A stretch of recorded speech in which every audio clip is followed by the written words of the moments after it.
Jeremiah is recording the call. So I guess Okay. So Willow. Yeah. Weird show. Yeah. Very 80s. Very, very 80s. I was trying to explain it to someone who's like, "Do you think I like Willow?" And I said, "Well, did you like the movie?" And he said, "Yes." And I said, "Do you like 80s fantasy movies? Because 80s had Dragon Slayer, Willow, Princess Bride, Willow, Legend. They're all weird. They're all fast and loose with their mythology. Dark Crystals, Labyrinth. Dark Crystal. And sometimes they have weird music choices and so on.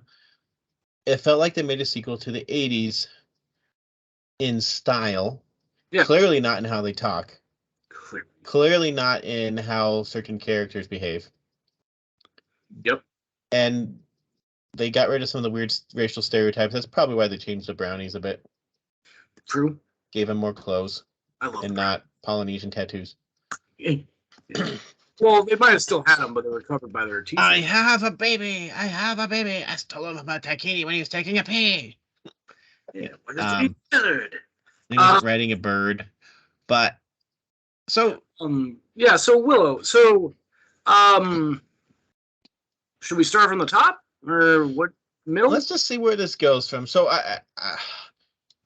okay, so, I liked it.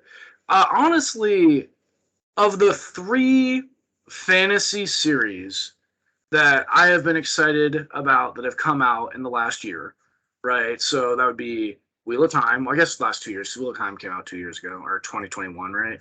But Wheel of Time, Lord of the Rings, Willow.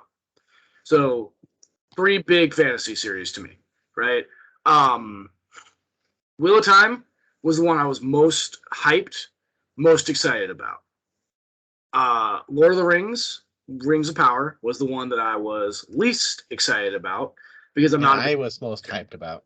But you were the most hyped about. And then Willow was in the middle. Of the 3, and this is probably going to be a hot take, I honestly think Willow was the best one. So for me, add House of the Dragon in there because I did watch that. I'll say House of the Dragon is the best acted, without a doubt. That's fair. Best effects and best look. House of the Dragon and Lord of the Rings clearly have buttloads of money. Okay, I'm talking about acting. The acting in Wheel of Time is phenomenal. Like, it is fantastic. Everybody hits those characters perfectly. They almost perfectly reenact how I imagined them reading the books. They have really great chemistry. Well, I will say the acting in Wheel of Time never pulled me out. But I'll say the quality of actors they have in House of the Dragon though is it's hard to compare. It's like saying Game of Thrones versus Shannara. There's considerably bigger budget in Game of Thrones to hire whoever the heck they want because they can afford anyone. Aside from Rosamund Pike in Wheel of Time, they purposely went with unknowns for other characters because they needed to use unknowns because of the budget. Like it's literally that simple. But the characters they hired, like, no, I was thinking about this yesterday because I'm reading Origins of the Wheel of Time when I'm at work, when I'm taking a poop, because I work for the government, so I'm going to read while I poop. Take a poop for the government? I do work for the government. So take a poop for the government. I do poop for the government. I also have to make donations of excellence regularly because I'm in the Navy, and therefore I piss excellence. Anyway, I was reading Origins of the Wheel of Time, and so I was thinking about it, and the way I imagined, like, let's say, Perrin, right, is not the actor that they hired for Wheel of Time. Nor is he the age. But they aged everybody. That was a change. Yes, that was on purpose. However, the actress who plays Egwene has completely supplanted the Egwene I had in my head. So, like, how I imagined Egwene, I don't remember anymore how she looked in my brain because the actress that plays Egwene nailed that role and the look so well in season 1 that that's who I see in my head now. Whereas, like, if you tell me to, like, think of Perrin or think of Nynaeve, I'm going to think of somebody else. Then Lan, I would say Lan is the same way as the Egwene. Yeah. But I will say this, though. Lan, no one in...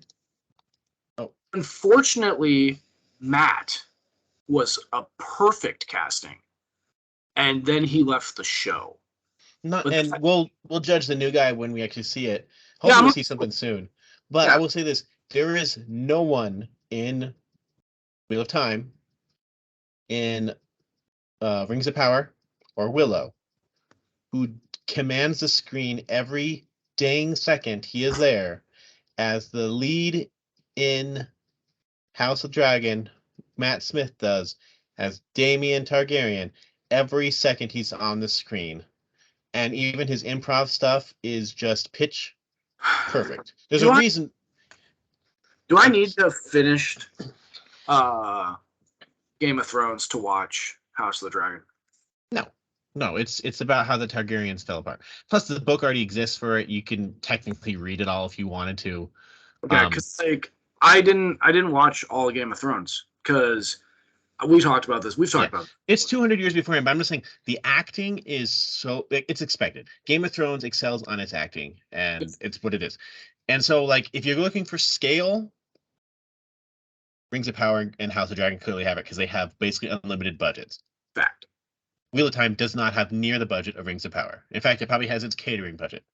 Yeah, it's insane. Willow has a budget, but Disney really likes... They don't like those...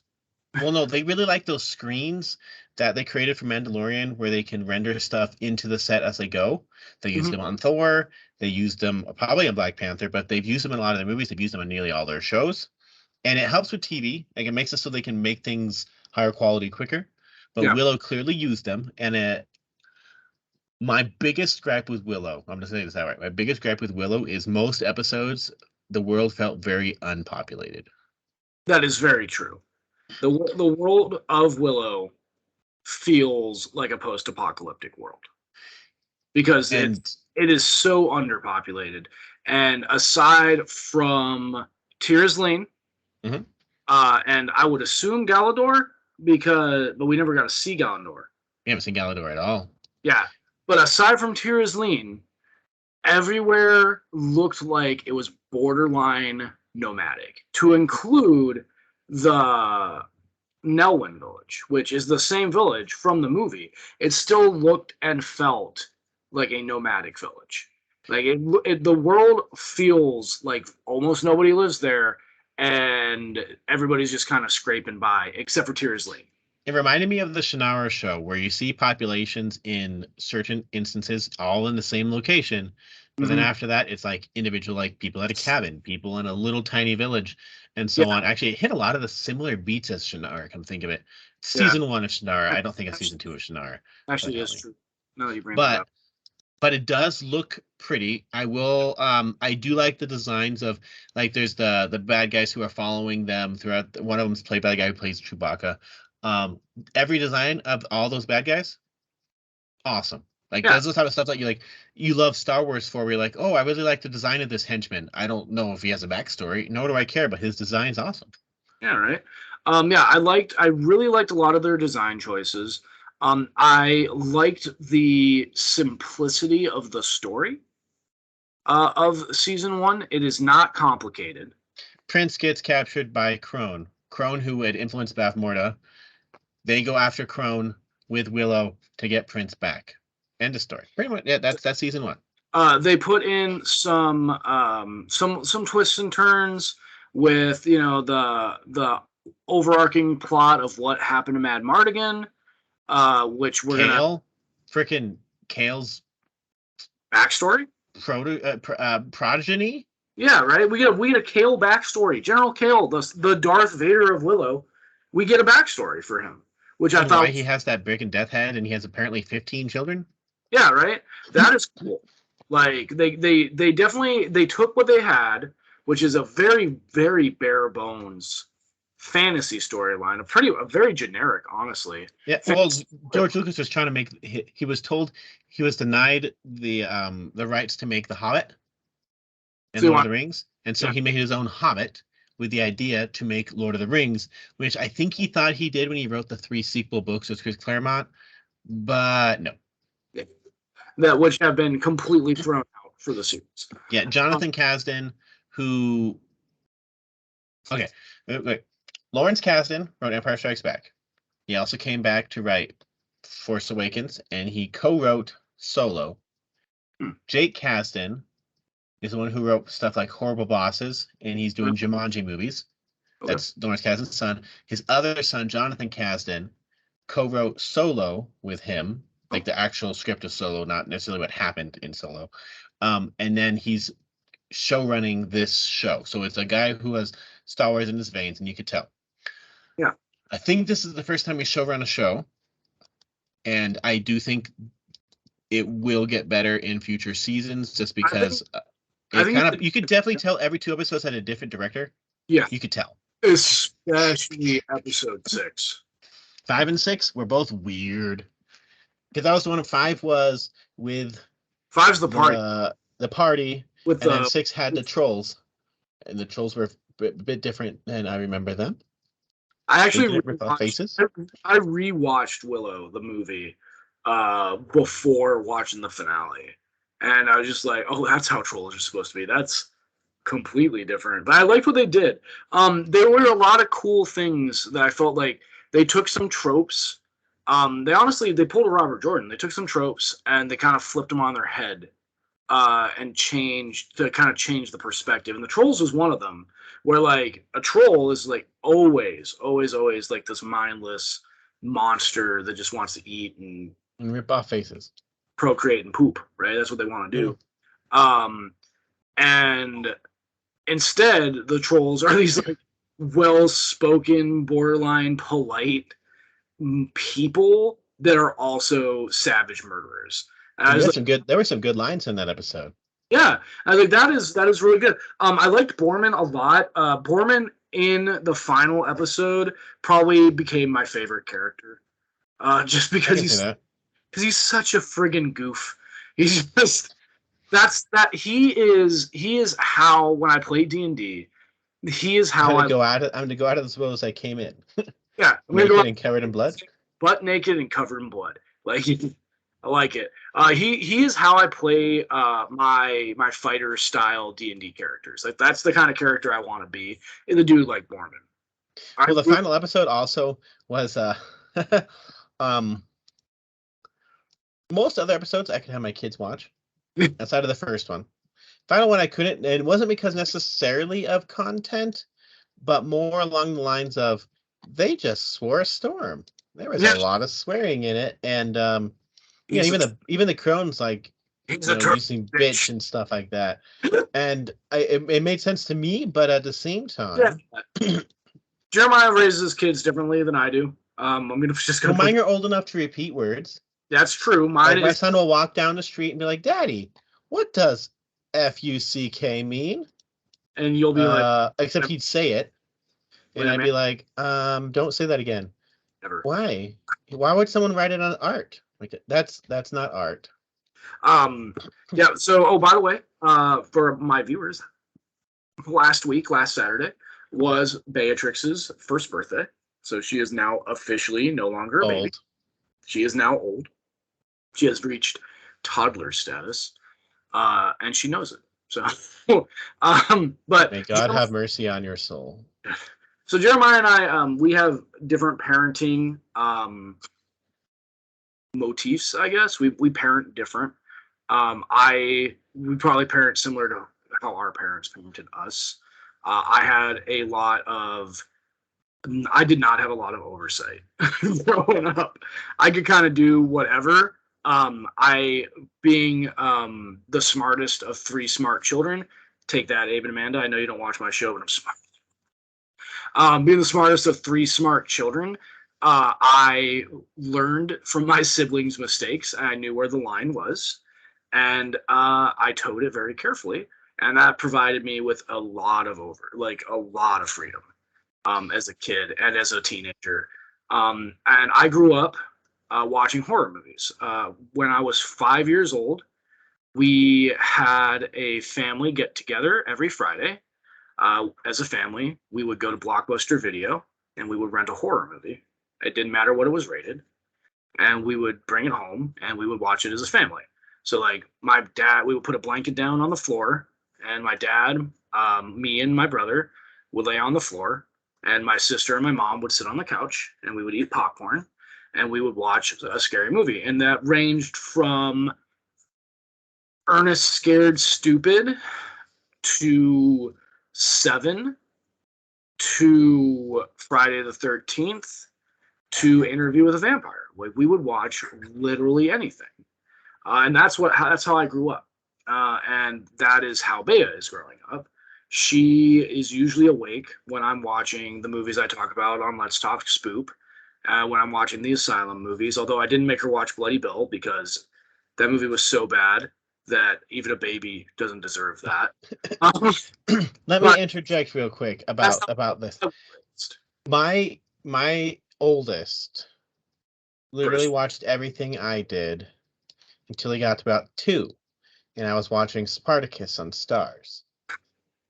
And when he started repeating some of the words that are on Spartacus, the C word, for example. Count? Yes, sure. I learned, don't watch some things in front of them because they'll start repeating things, and the last thing you want is them to, go to a preschool and be like, say stuff like that, and some teacher freaks out.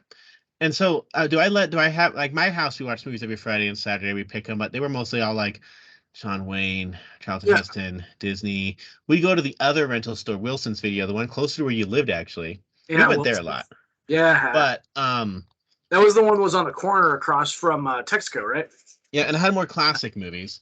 Yeah. And so like Apple Dunkling Gang, Three Ninjas, stuff like that. And so I let my kids watch a lot more. Like my kids was watching, they've watched, I don't know, my 6-year-old watched Venom and stuff. It's not like I keep them from watching everything, but when they get certain age, you don't want them repeating certain things. And so like Willow, the last episode A is a whole lot louder. Oh yeah. And loudness affects kids a whole lot more than content sometimes. And there's just a lot more random swearing. Yeah, definitely. And I understand that. And so I will say the last episode gave me the magic battle that Harry Potter really never did. The last so that's why my hot take earlier about Willow being, of those 3, the one that I think was the best, because Willow, the last episode, had the payoff that we were hoping for. Like Lord of the Rings, they didn't give us that payoff. That Ring of Power did not give us the payoff that we deserved. After going through everything that we'd gone through with that show, they did a lot of build up, and then the fight between the 3 that was crappy. The 3 ambiguously gendered individuals and the guy who may or may not be Gandalf was just like, that was easily the worst part of that whole series. And it was like, but they've been building it up very slowly throughout, and it just gave you no payoff. And the final to Rings of Power just really, it was more dialogue, not action. It was not what I wanted for what the advantage. But the thing with like Wheel of Time, Rings of Power, and House of Dragon for me, every one of those we knew there was more coming. Yeah, that's true. Well, now we really have no idea. We do though. We do now because of the scene, the credits. But I will double check to see if they've actually greenlit season 2 yet. You should do that while I continue to talk. Yeah. Wheel of Time, the second to last episode of Wheel of Time is hands down the best episode in the first season of Wheel of Time. It was phenomenal. It was well shot. It gave you so much.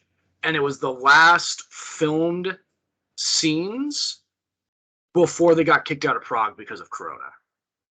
So then they had some scenes that they had already filmed for episode 8, but then they had to do a lot of reshoots.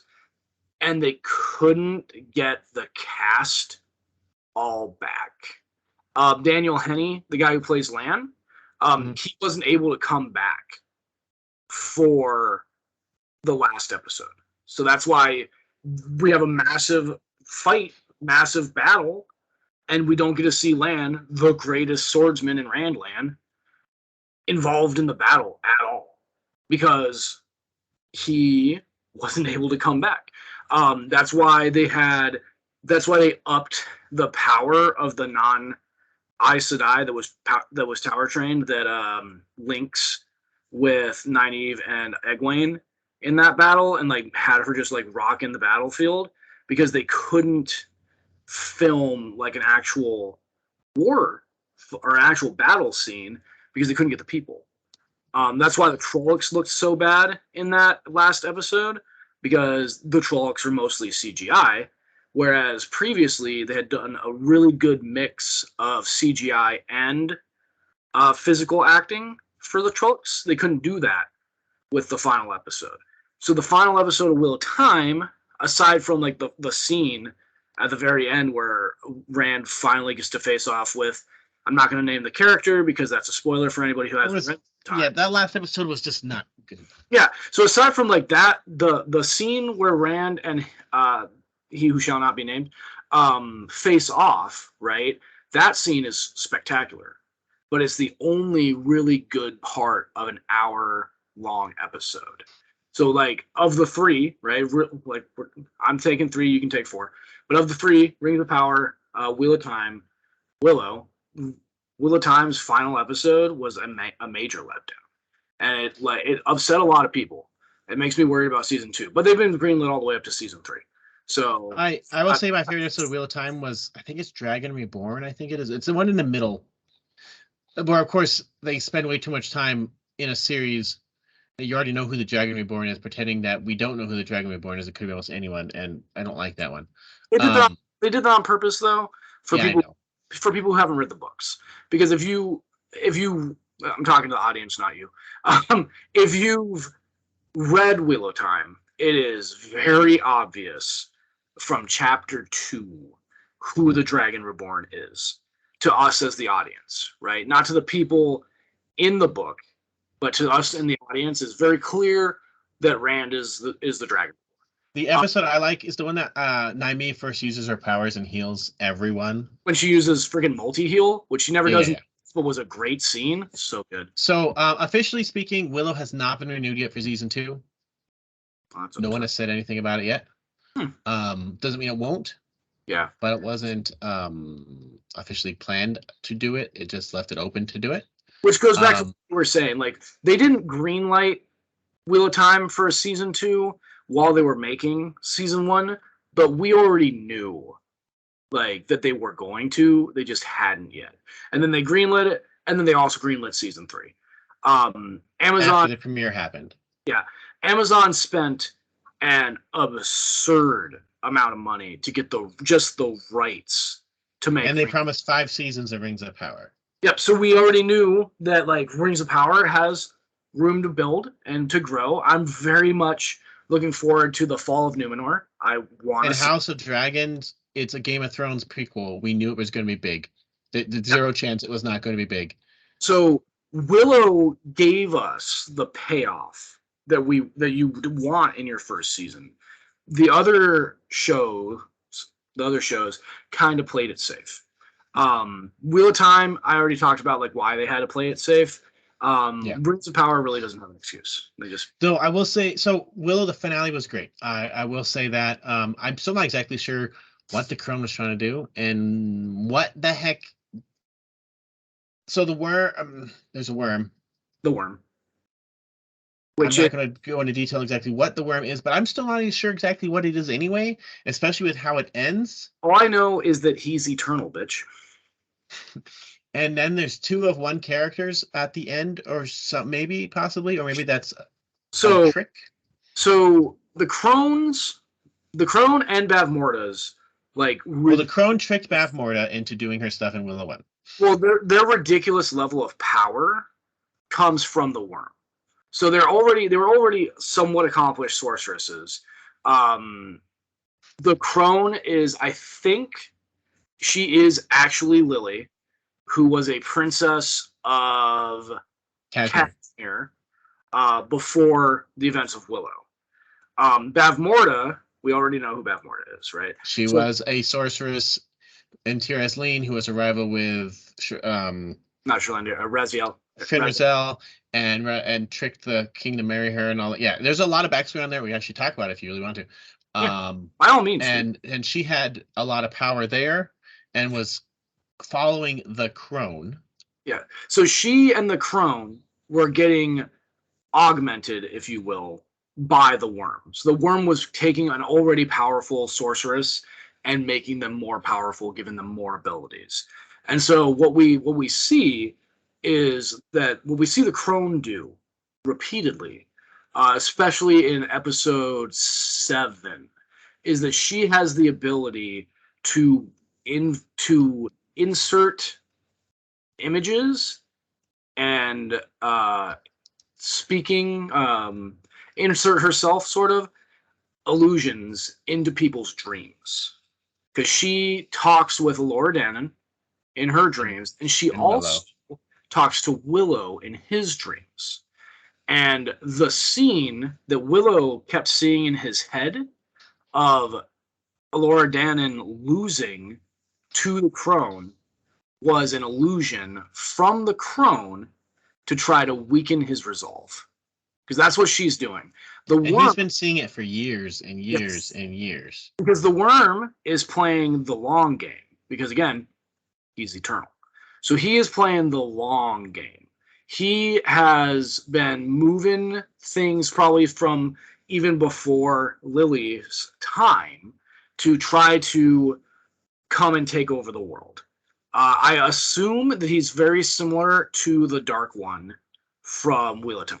Like I imagine him being a similar sort of just like evil entity whose desire is to bring the world to nothingness. That's my assumption, though. So we now know that from the events that we've seen in season 1 of Willow, we know that any vision that a character has from a dream is not necessarily valid, because we have seen that it is in the worm / the crones / now Graydon's power spectrum to be able to manipulate people's dreams. So we know this. So he's playing the long con. What he has been looking for is a extremely powerful harbinger to be his representative, his power in the world. So it was the crone, and the crone was using Bavmorda. So you could kind of say it was Bavmorda, who was part of the Blood of the Six, which I don't know what that means. Do you know what that means? Blood of the Six? Off the top of my head, no. Okay. Well, Blood of Sorcerers, I'm assuming. Finrazel was the other one. But Finrazel, to beat Bavmorda, to be even with Bavmorda, had to use Shalendria's one, which is in the show, which ultimately doesn't really matter, ultimately, I guess. Gets snapped. So there's a thing that I'm hoping that they're going to go more into, which is a line that the crone drops about the Blood of the Six. Because when she's trying to get Laura Dannon and Kit on her side, she says to Kit that it would have been nice to get both of the grandchildren, the Blood of the Six and all, which I don't know what that means, but I assume it has something to do with the old powers, like, because we have Chimeria, which is where Laura Dannon's bloodline comes from. You have Tir Asleen, which is another kingdom in the world. We have Galadorn, which is another kingdom, and Cashmere. And those are really the only kingdoms I know of. I don't, as far as I know, Chimeria is destroyed, and I think Kashmir is also. We don't know if Kashmir is destroyed, because all we know is in Willow he says, "No, I'm the Prince of Kashmir," is what Mad Mardigan says. We also know that the brownies have a realm where Shalendria is in that forest. Yeah. And Nockmaar had Nockmaar castles in this show. Nockmaar own kingdom, but that's now completely destroyed. But one thing I will say about this, so Willow, of course, is in this and played very well. Yes. Played very strongly. Crushed it. Yeah, Warwick Davis crushed it. His daughter plays his daughter in this. Nims. Nims, and the rest are not here, and it's kind of sad. I won't exactly say what happened, but that bit's sad. Man Mardigan is not dead in this. He's here. He's gone. Voiced by his son. Voiced by his son with like... By Val Kilmer's son, not Matt Mardigan's son. Voiced by Val Kilmer's son, who sounds just like him in... Oh, yeah, that sounds like young Val Kilmer. He sounds a lot like him. I think that they did some sort of distortion stuff to like make it to like offset a little bit of difference. But Val Kilmer's son crushed the voice acting for Mad Mardigan. It sounded... Because like I said, I rewatched Willow and before I watched the last episode, and it is perfect. Like, he sounds... And, of course, I forgot the actress' name, but the actress who plays Sorcerer's in this, and they even have her de-aged or part of it using that Disney tech that they just love to use, which was kind of cool. She still looks great. They did bring back Rule, not Fershine, right? Rule. They did bring back as many people as they could. They brought back a lot of the Nelwyns that they could. Silas. Silas. They did, and a lot of callbacks to the humor. I thought that the humor was very well done. For the most part, I will say, I don't think that any of the jokes missed for me. Some of the earlier episodes were kind of the fact that because the great what do they call him? The Nelwyn wizard in the first one, because he did everything with the bones that don't actually do anything. High Alwyn? Alwyn, yes. Yeah. Because the bones have spoken. Yeah, the actor is the dad, is the father of Warwick Davis' wife, who we met in that movie. Because the bones don't do anything, but they don't know it. They all expect the bones, like they're chanting for the bones and so on. That was a rough early bit of humor in that series. Which finger has the power to do the finger thing? Show her the finger. Give her the finger. Like, no, don't say that. And then there was a scene with woodcutters. Yeah, that was abrupt. Like, I also don't understand that scene. Really, I don't understand what was happening. What was the point of it? Well, like, no. But the main actors are all strong, even though I did spend a lot of the movie just going, just kiss already. Jaden, kid, please just make out. Get it out of your system. It was like watching the last season of Legend of Korra for me, where I was just like, Korra and Asami, just kiss already. Just do it. Just kiss already, please. Just do it. And then they never did. I was so Korra, Asami, go already. But I know people were annoyed by Kit. I never really minded, but good. I loved the casting for Kit and Eric. I had to look up those actors to make sure they weren't related, because they look especially in the final episode when they come out, like, oh man, he's got his haircut and he's wearing the outfit. It's just like they look like brother and sister, and they look like they could be Val Kilmer's kids. And Tony Ravioli, the one he's from Spider-Man, Flash Thompson from Spider-Man. He's in this one, and it took a little bit to get used to him because the humor in this one is very modern humor in a fantasy side, and it took a little bit to get used to it. But I do think he worked really well. It's very quippy. If you don't like that type of humor, like, think the way Stardust works. Yeah, that's actually a good way to look at it. If Stardust and Princess Bride, not that this is as good as Princess Bride or Stardust necessarily, they also had considerably bigger budgets. But if you can't stand that type of humor where it's very modern, quippy, you won't like the show. You just won't. A lot of can stand it. Negative reviews for this show is the fact that it's supposed to be like a fantasy show, but it's like the way they talk feels very modern. I personally liked that. But I made it feel different. Yeah, it appealed to me because also if you watch Willow, the way that they spoke in the movie was something, but no, was 80s. It was not a woman, boys, not a woman. Meat Lug. Yeah. I walk in darkness without you, and it went away. Yeah. Yeah. It's very modern, which is once I thought about that and let it settle in, it helped. Yeah, it was very similar. The way that they talk, the dialogue, is to me the same as the animation in Dragon Ball Superhero Heroes, right? Where at first it's jarring because it's different and not what you expected, but once you immerse yourself in it, it makes perfect sense. But yeah. Well, and then with this one also there is I know he's doing a lot of world building or world making up as they go. I'm pretty sure that's more what it was. But like there's a barrier that they mentioned early on to protect Elora Danan from the Crone. Yeah. And the way they describe the barrier, they're like, if you go through the barrier, you're going to basically die. It's evil over there. But most of the people that we know from the first movie live on the other side of the barrier. Most of the locations there. So I'm not sure what the barrier was there for. And according to people, Elora Danan was dead or gone. They didn't know, so why would the barrier still be there? And because Razel moves in mysterious ways. And if the barrier was there to keep out the Crone, how was the Crone able to penetrate it literally by taking over people's minds in the castle? Well, because all her henchmen got in. She had to send her henchmen in. So but I thought they couldn't go through the barrier. Or maybe she can't go through the barrier. There is a hole, right? Because when the group leaves, they go through the gate of the barrier, and that's the only entrance and exit. So if the Crone were to be approaching it, they would know, and she wouldn't be able to get through the barrier because they would seal off the entrance and exit. But there's no one there. But there's no one there. Yeah, that's fair. But like that's like a specific. I guess there's dead bodies at this thing, isn't it? Wasn't there some soldiers who were dead there? Yeah.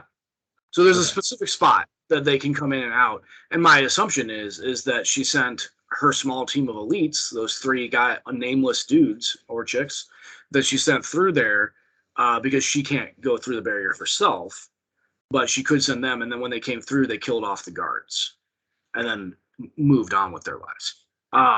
That's the barrier, I think. So this one did a lot of stuff building up lore. There's a lot of lore they could have used, could have kept. They created Bone Raiders, which are basically slaves of Galadorn that Bavmorda used to help overthrow Galadorn. That happened in the background of Willow. Apparently, some of them are also the children of Kale, who was a slave, I guess, of Galadorn and helped write. Some of that's already been established. Yeah. I'm surprised we didn't have any like Fin Raziel tie-ins or anything. Yeah. Or that was kind of a shocking. Or Shalandria. We just had the wand. Yeah. Magic is definitely more used, but also way less defined. It is. I thought I'm not, because like sometimes Willow's just like, I can't do this, and the next thing is like, I'm going to burn all of you. Yeah, I think I'll be right back. I got an answer for that. I gotta check on my baby. She's screaming. Do do do do do do do do do do do do. Do do do do do do do do do do do do do do do do do.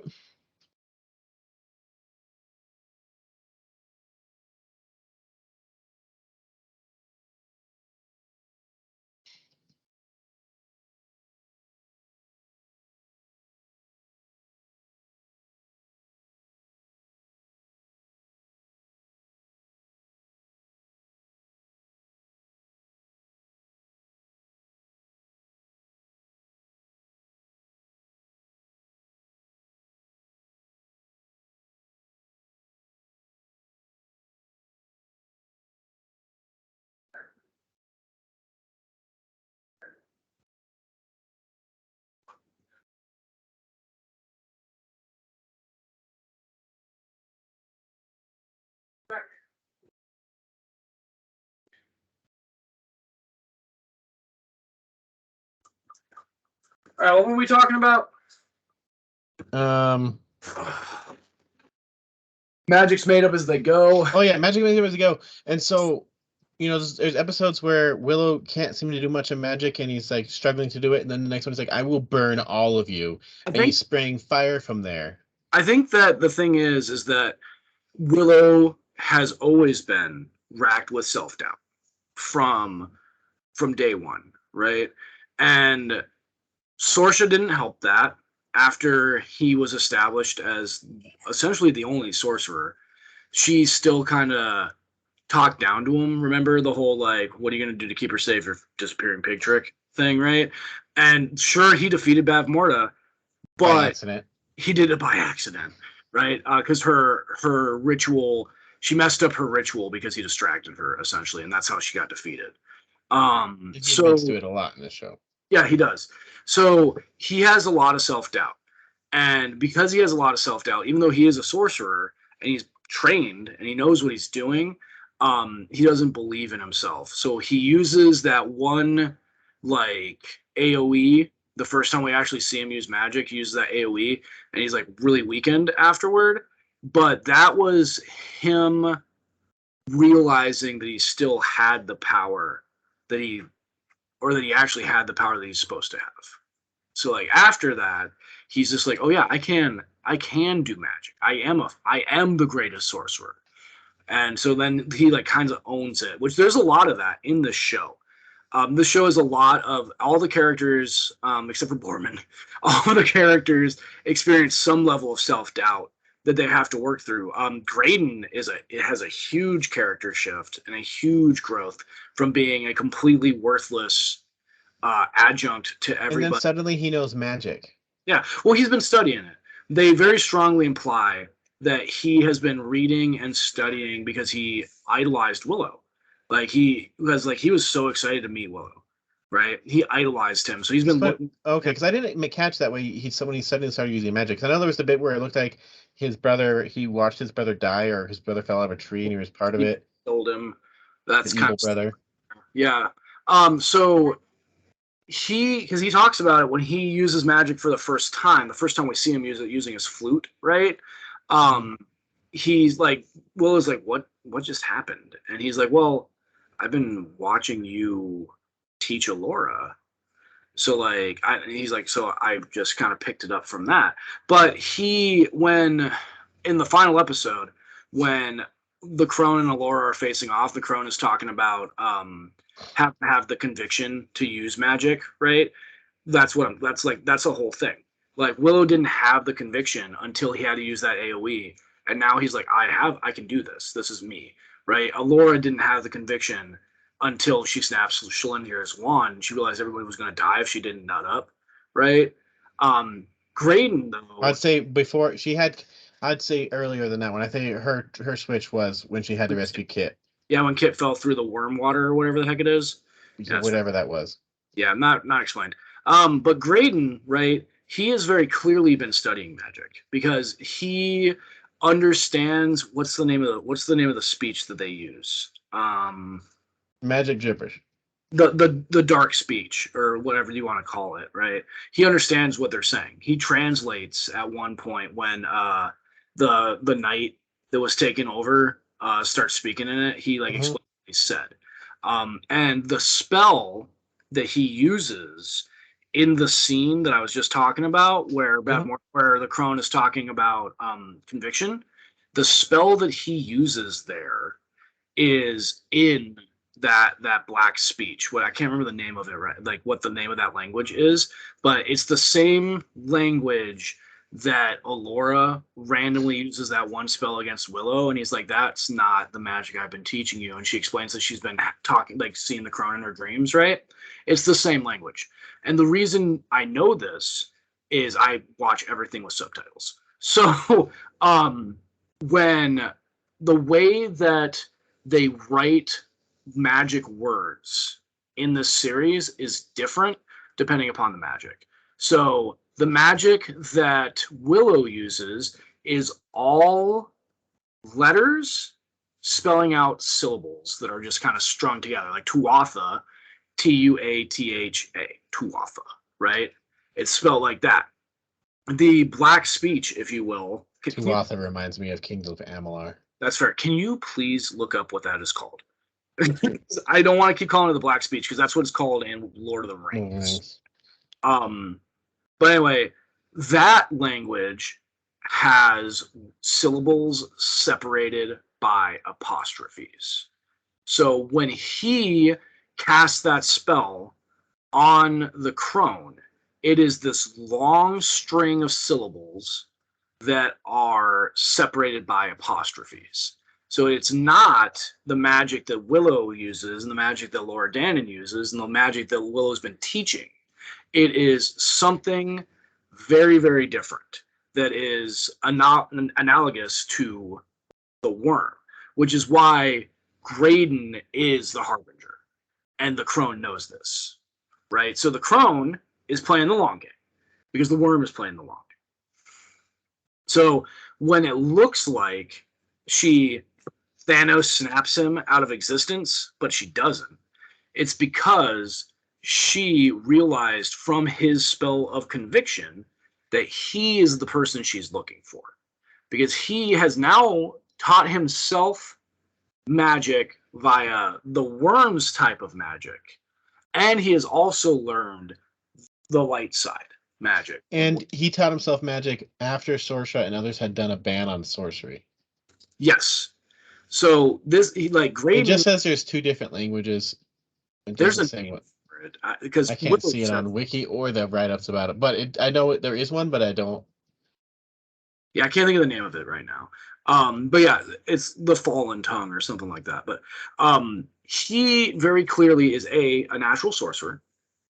B, already attuned to the worm's style of magic, and C, attuned to normal magic. So he is a prime vessel, if you will, for what the worm is trying to do. And the worm needs some sort of avatar in the world. I think that he can't personally enter the world. And he gets these avatars by tricking people into accepting him, and they do it with a visual of like drinking the juice, if you will. Drinking the juice, right? So like Eric was drinking the juice already without realizing what he was doing when he was in the Immemorial City before Lily shows up. But then he takes the covenant, if you will, with the worm by drinking the juice that she gives him. And then there's the scene where Lily and Eric are trying to win over Kit and Alora, and they are holding a goblet of the worm juice. Yeah. And you have to drink the worm juice, right? So what's happening is in that final scene is the worm is projecting the image of Alora Danton because Graydon is in love with Alora. So he's projecting the image of Alora, but speaking the words of the worm through her to get him to sign into the covenant and become the Harbinger. And that's what's going to happen. So do you think in the world where Graydon is at the end, yeah, that is where Mad Mardigan is, if they can find a way to get him to actually come back in person? Yes, I think that's where that is. I think they're going to use him to redeem Graydon if possible, and then Mad Mardigan stays there. Probably. Graydon's gonna come back to the light side. He's got a great character arc going, and he's gonna go full Darth Vader in Volume 2, and then Volume 3 they're gonna have the final showdown, and in the final showdown Laura Dannon's gonna kiss him or something, and Trulo's gonna break the spell. I have a feeling that the second season will be greenlit depending on how expensive they think they need it, because if they do what they're hinting at, clearly it's going to cost more money because they're going to need a lot more people. Yeah.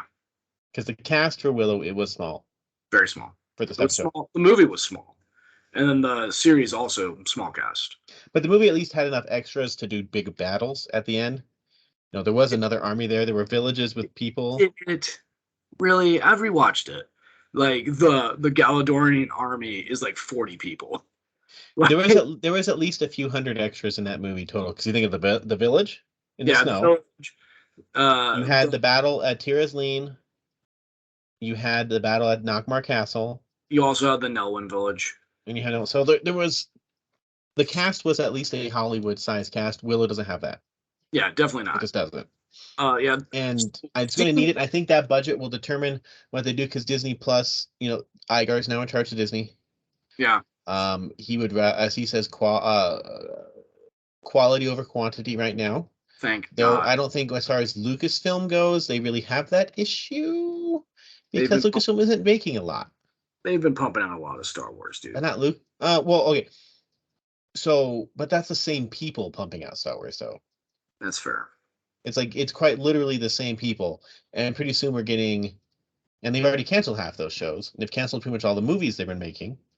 So Mandalorian, Boba Fett, which is like mid of that, and then there's been some animated stuff, which is a different group.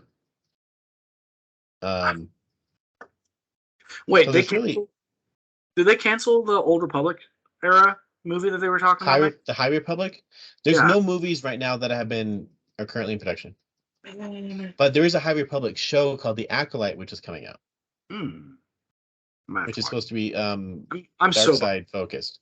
I'm so behind Star Wars. I really like the High Republic era. But so as far as Lucasfilm goes, Lucasfilm I'm pretty sure has space to do more. Because you think about it, they're doing Indiana Jones, but that's with Paramount. Yep. They have Mandalorian and Andor. Andor was done by Tony Gilroy, and it's really good. I haven't seen. I've heard. And they have Bad Batch. I've heard that Andor is just consistent. Like it is from start to finish, consistent quality all the way through. Which I'm looking forward to. Honestly. It's like 3 arcs. Yeah, I need to watch Andor. It's on my list. It's right there with Loki for like shows that I want to watch that I haven't gotten around to watching yet. And so Lucasfilm could definitely do more, but I do think they're going to have to make their pitch, and we'll see where they go from there. I would like to see more. I think they're going to get more, though it might kind of like how Rings of Power has new showrunner season 2. Yeah, I think Wheel of Time, I believe, got some new people behind. Not the top guy, but I think it got new people behind the scenes, either in season 3 or 2. It's definitely still Rafe Judkins. Rafe in charge, but he's also showrunning God of War right now, which they can do 2 multiple shows at the same time. Yeah. But I mean, as far as like some of the other people behind the scenes, I think they shook it up a little bit. But we'll see where they go. I'm very excited. But I will say the magic in Willow is kind of awesome, and Lord of the Rings didn't do that. Harry Potter certainly didn't do that. Wheel of Time did. I loved the Wheel of Time did, though you didn't really have awesome magic battles. True, because we haven't got to that point. Crone versus Elora Danan. And Wheel of Time hasn't gotten to that point in the story yet. Like in Lord of the Rings, the Saruman versus Gandalf fight in Fellowship of the Ring has nothing on like Finn Rizal and Bav Morta just screaming at each other and around, old lady. I would still like. I honestly love the final scenes in the Willow movie. Like that's a great showdown, and I forgot how much I loved that movie until I watched it. Honestly, it's a great movie. If anybody should see it. And I am glad they brought this brought Christian Slater back into something mainstream. I haven't seen Christian Slater in ages. Yeah, right. You wait, Val Kilmer. I'm glad. You aren't missing an eye? Yeah, why would you think I'm missing an eye? He calls himself Matt Mardigan in a site where they just have the cast like, you're not Matt Mardigan. How do you know? Trust me, we know Matt Mardigan. I'm his child. But I think the Matt Mardigan thing is the hardest thing they have to go with because Matt Mardigan they clearly wanted in the show. Yeah, they definitely would love to have Val Kilmer come back. But Val Kilmer's health. They might find a way to make him they could do. There is a way if he's healthy enough to get him in there and still have his son dub his voice. I would think that they would deep fake him. Honestly, I think that they could probably like they did with Mark Hamill as Luke Skywalker, or like they did with Harold Ramis in Ghostbusters Afterlife. I would think that what they will most likely do to bring Matt Mardigan in is get Val Kilmer's blessing and probably get his son to be the body and then deep fake him onto his son's body. I could almost bet, though, his entrance, they'd 100% want to make Val Kilmer actually on set. Oh, definitely. Absolutely. They have him do it for one scene. Yeah, as much as they can bring him in, Because they used Mark Hamill in Mandalorian and in freaking Book of Boba Fett. There's no reason at all. Yeah. Why they had no reason. They don't have to use Mark Hamill for what they did, but they did because it meant more to have him there. I think that's because they're slowly trying to get us used to deep faking before they finally just start deep faking everybody without not it. quite a deep fake what they did, but it's that same sort of technology. Yeah, but yeah, and I do think we're going to see a de-aged Val Kilmer in at least one scene, because we saw de-aged Saoirse and that was trippy. And when you watch the final credits to Willow, they have the drawings of all of the characters, like the hand drawn drawings of each one of the characters, and they have a hand drawn drawing of younger Mad Mardigan. So like, I think that when they bring him in, he's not going to be old. He's not going to be Saoirse's age. He's going to be older than he was in the movie, but he's not going to be as old as he should be. That would be my guess, because the worm is eternal, and he is in wherever the worm is, trying to fight from behind the scenes. So more than likely, there's some sort of time dilation. And if I understand right, he accessed the worm by going through where they got that sword and armor from. He just continued going through there, and that led to where the worm was. Yes, that's how he got there. Because the worm, the crone and the worm have been using the trolls. So, and the trolls were drinking the worm juice because they had that pool of the worm juice that Kit falls through. So the trolls were clearly drinking the worm juice, which is probably why they were talk. Yeah, because they've been drinking the worm juice, which is what I'm going to call it. There's probably another name for it, but it's worm juice. That's what it's called now. They don't like people rousing. Rabble rousing. Do not like people who rouse rabble. There are so many great lines. Like I said, the last episode, I liked most of the characters. Kit took a while to grow on me, but that was intended. Kit and Graydon had the most character growth out of any of the characters, and Kit goes from a petulant child to Mad Mardigan, essentially, who's still a petulant child, but not as petulant, right? She has the most character growth. I really liked her after she falls into the worm juice. Like, that's when her character growth really starts, is she falls through the worm juice and she starts to put together that, like, why Mad Mardigan did what he did. Yeah. And so that's where her character growth starts, and she did phenomenal. I loved it. But Borman is fantastic. How did the line go? It's, we're probably all going to die, and where there's no hope, but we're going to do. What I'm trying to say is that if either one of you want to make out right now, I'm game. To Graydon and Jade, and like Graydon just looks at him, he's just like, what? Like, and they just don't address it, and they're like, okay, so how are we going to go? And so what are we going to do now? And he's just like, well, in lieu of, or he's like, well, I did just offer to kiss both of you, but in lieu of that, camouflage. And it's just like, well, and I will say this: it is Ellie Kellerman who plays Jade, Erin Kellerman. I'm glad that finally we get to see her in a role where she can actually, rather than teasing her for the future, like in Solo, and in Falcon Winter Soldier and so on, they actually get to see her, and she was good in it. Kit Tantalos is played by Ruby Cruz. Yep. I want to see if she's actually in anything else I've heard of. I doubt it. Mayor of Easttown. Okay, I've heard of that show. I haven't watched it. Blue Bloods. Come say hi to Jer. Oh, she was in Castle Rock. Okay. Say hi to Jer. Come say hi to Jer. Bring Bay over here. Have you seen Castle Rock?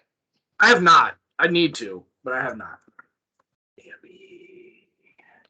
I'm scared that it's gonna be like Under the Dome, where it's just look at how much you've gotten. Look at how hi. Bay, say hi to Jeremiah. Say hi to Jeremiah. Bay, say hi. She's like, it's getting late. I need to be sleepy again soon. So she doesn't go to bed till like 10:30. It's unfortunate. We let her run her own life, and she has chosen 10 o'clock, 10:30 to be her bedtime. And then she likes to wake us up at about 5 a.m. just screaming like it's the end of the world. And it's wonderful. Isn't it, Dea? Isn't it wonderful? Look at how curly her hair is, dude. I don't know how well you can see it, but like her hair. See it. Yeah, look how curly that is. Like, she got that from her mom. Like, 100%, because I don't have any hair. So she didn't get it from me. It's like Killian. He has blonde curls. Yeah, right. Ringlets. That's not from me. Ringlets. He has ringlets in his hair. It's insane. It's a pain in the butt to clean. Hey, say hi to my fans. We have 3,500 subscribers, and they're all here to see you. She doesn't care. She doesn't care. What were we talking about? As far as Kit, she's in stuff. Most of these people are in stuff, but probably the only ones that you've seen in a lot more is, of course, Tony Ravioli Graydon, because he's in Spider-Man, and those are some of the biggest movies in the world. Joanne Wally, because she was in the previous one. I want to say Borman is in other things that I've seen, but the only thing I've seen is he's also in Wheel of Time. As who? Lord Yakota. Huh. So he's one of the lords on the border, right? Yeah, one of the Shinarians, I think. Yeah. Not Shinarians. He's in multiple episodes. Huh. Yeah, the actors were great. I thought that they did a great job. It took some getting used to, but they did a great job. I liked Kit catching Jade checking her butt out at the end. That also cracked me up. In the armor, that armor, which was awesome fantasy armor.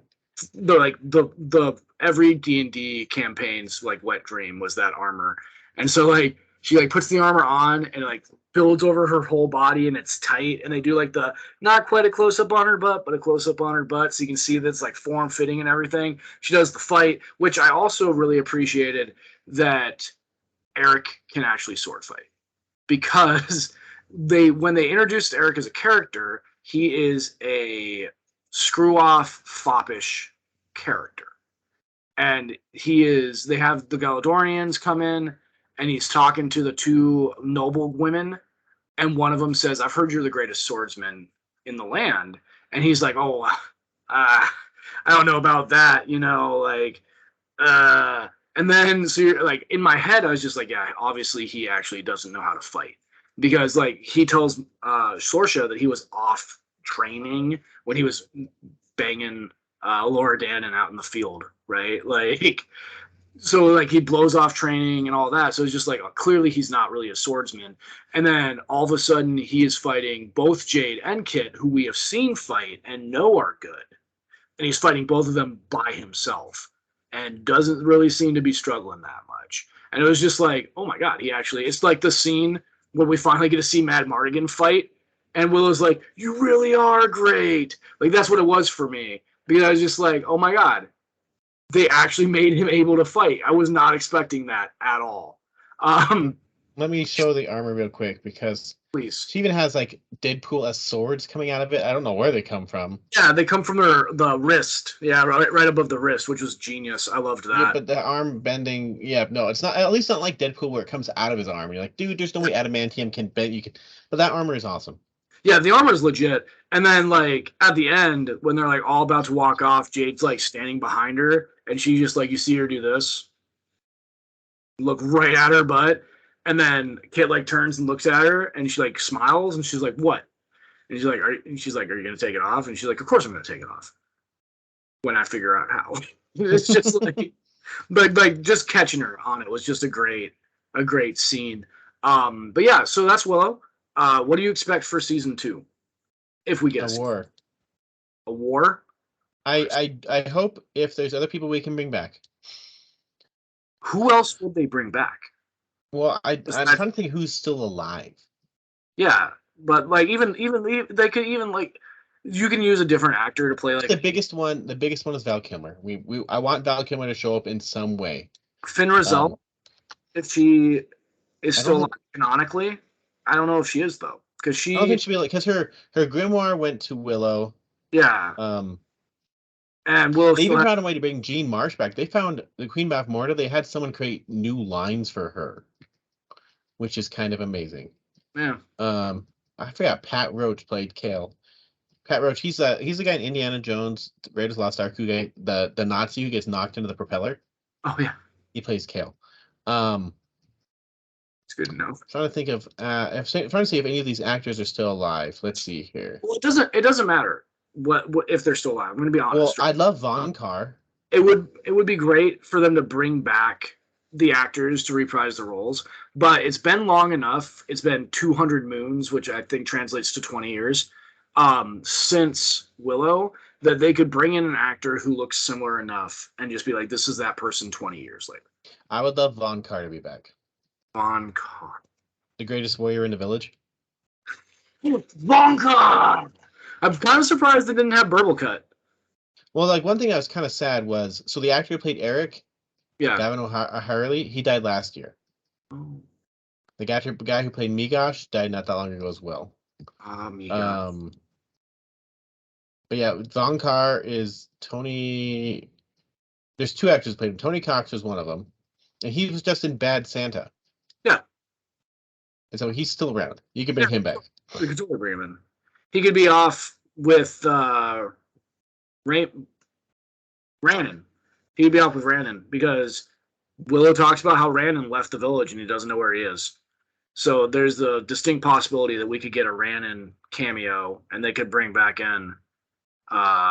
And Rick Overton, who played Frangine, he could come back because he's doing TV stuff right now. He mostly does stuff. And Raul just said that he went off. Like, he said where he went, but so he's still around. Yeah, and I was kind of pretty sure Burgle Cut's actor's dead. I was kind of disappointed that Raul didn't travel with him. With them. Yeah, I was really hoping to get him back in there because I love the brownies. More brownies, more. I like to see more brownies and more stuff like that. And honestly, I'll just take more. I'll let them give me what they want to give me. Dust of Forbidden Love? No. Dust of Broken Heart. Dust of Broken Hearts, right? Like, because not having expectations on where they should go, I think helps this series a lot. Yeah, I had no idea what I was walking into with season one. I was really happy with it. Just everything was good. I really liked it. And it gives me. We'll talk about one artistic flourish that Jonathan Kasdan insisted on. He says it would make it different and cool. Where he has rock music in this, most of the time covers. Like when they see Nockmaar, they start playing Enter Sandman. Sometimes it works, sometimes it doesn't. I liked it better when it was end credits only. I think that fit better. The weird sometimes episode. They had him in the middle of episodes and battles and episode 5. I was surprised that one chase scene didn't have like Bad Reputation kick on. Yeah, that's true. And then the end credits had the most random song that I think if it was just the instrumental, it could have worked. Yeah, because the music was perfect. But then they started singing about MTV. It's a great song, though. But it doesn't fit Willow. Yeah, but the music, because what they did with the rock music and all that music was perfect for the ending credits, where it's just them walking out. But as soon as they started singing, because I thought they weren't going to sing. I was like, oh, this is beautiful. This is such a great tune for this. And then I was like, and then he's like, that ain't working. And I was like, oh, no. Why? Why are you going to be talking about installing microwave ovens and moving refrigerators at the end of Willow? What? Why? But other than that, I actually really enjoyed the music. I liked all of the covers. I thought they were really good. That also, I don't think was a cover. I think that was the actual song. But Enter Sandman. That one wasn't. That one was an actual cut. Was an actual song, I believe. But the other ones are definitely covers because there's no way Metallica freaking played Metallica for this. No. Enter Sandman for the reveal of Nockmaar was a wonderful choice. Yes, that one. I zero issues with that choice. Yeah, for real. I appreciate that one. Yep. That's actually the first time I noticed, like, oh, these are definitely covers of songs I should know and not just like folk rock somewhere. I noticed it with the first episode. I don't remember what the song was though, but I was like, this is a cover. Maybe it was Zombie by Cranberries. Anyway, I also, because I rewatched episode 8, they actually had they had 2 covers in it. They had a cover of a rock song in episode 8. What was the name of the song? Fireheart? Shit. There was something. Yeah, because I rewatched it, and I was just like, oh, holy crap! Like, I know this song, and it's not normally like this. This is another cover. Most of the music in this is not original. They've reused the Willow theme a lot, which is appreciated because James Horner composed it. James Horner, of course, passed away. But he crushed it when he composed it. So Yeah, and he's done everything. He's done all the James Cameron scores, Titanic, Avatar. Of course, not the Avatar 2. He's done Spider-Man score. He's Star Trek scores. Yeah, he's really good, and I'm glad they used a lot of his score. Though they didn't use some of the songs I wish they could, like the Wagon Chase song. That's fair. But yeah, I do agree though. That's what they should do. They need to go to a town and have a person talking about his parents named Lug, who potentially could be Madmartigan's child. Madmartigan's illegitimate son. It could work.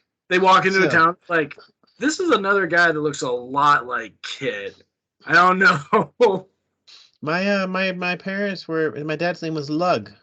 You're like, oh. That's what the person who would say something would be Willow. Would be like, do you want to leave? Want to breed? Willow would just like back out of that house and just, we're going to use a wagon. Maybe. But on that note, I think we've got to about. Yeah. We're going to end on this one. Yeah, we've been talking for a hot minute. But yeah, I really enjoyed it, and I really hope we do get another season. It looks like they intend to do 3, like the writers do. We'll see what happens, but it looks like Disney has a new boss, and we'll see where they go. Truth. But I'd be game for it. Much more game. Let's see. I always compare this one to Shannara because that's what it felt like. I was game for more Shannara after season 1. Just don't take too long, because if you take too long, then you lose steam anyway. And don't do what they did. Yeah. And I'm easy. I liked freaking Legend of the Seeker. Yeah, you did. Of course, that was also a really silly thing. And those books, since I've actually tried reading them, they don't deserve to be taken seriously. So they do, but they don't. In that they're Randian philosophy disguised as fantasy books, and people should be more people should be exposed to Randian philosophy, whether or not it's something that you want to subscribe to. It's at least something you should learn about. But the BDSM sides. Oh, good lord. But on that note, we'll talk about that later. Probably when I rewatch it and go, oh, okay. Probably never, because I'm never going to watch it. But on that note, I think we could go. It's almost midnight here. I should sleep sometime soon. It's only like 9 o'clock here. Because you're in Hawaii. Haha. Also, haha. Yeah, so on that note, okay, thanks, bye.